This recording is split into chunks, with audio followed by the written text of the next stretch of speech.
Okay, Avi, here's the video that you requested earlier. Sorry, I was didn't see the video or the message earlier. But here's the F50 style. Basically, this is how it's looking on the balcony top. Okay, all the way. So there it is, like this.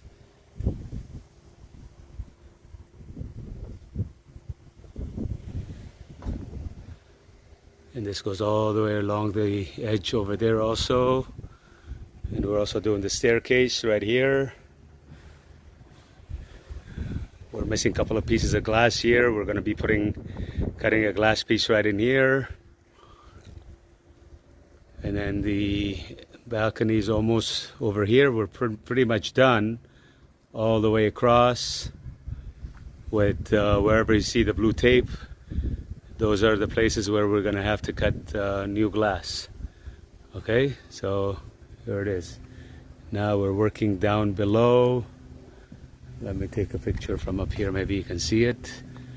This is the other balcony, which is the master bedroom balcony, right down here. Okay, so that's another one.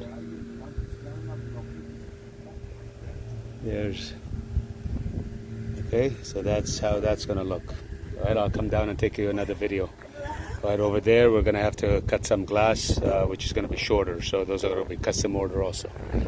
Okay, so this is how everything looks so far. There's your progress report.